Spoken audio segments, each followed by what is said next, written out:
वाहनामध्ये प्रत्येकाचा कल हा ऑनलाईन खरेदीकडे वाढलेला आहे. यामुळे अनेक लिंकना आपल्याला सामोरं जावं लागतं.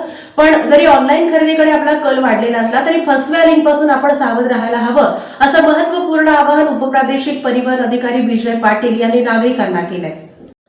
प्रादेशिक परिवहन कार्यालय सोलापूर यांनी सर्व नागरिकांना महत्त्वाचे आवाहन केले आहे.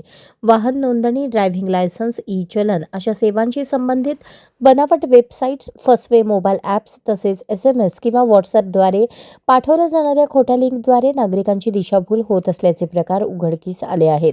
या माध्यमातून वाहन चालक व मालकांची आर्थिक फसवणूक, वैयक्तिक माहिती चोरी आणि ओळखीचा गैरवापर होत असल्याचे निदर्शनास आले आहे. तरी सोलापूर जिल्ह्यातील सर्व नागरिकांनी अशा कोणत्याही भूलथापांना बळी पडू नये. कोणताही संशयास्पद संदेश आल्यास त्यातील लिंकवर क्लिक न करता केवळ अधिकृत शासकीय वेबसाईटवर जाऊन खात्री करावी, असे आवाहन उपप्रादेशिक परिवहन अधिकारी विजय पाटील यांनी केले आहे.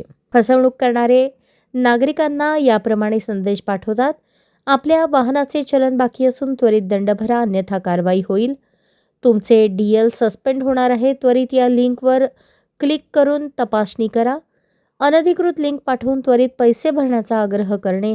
नागरिकांनी हे लक्षात ठेवावे की RTO कार्यालय किंवा परिवहन विभागाकडून व्हॉट्सअपद्वारे कधीही पेमेंट लिंक पाठवली जात नाही.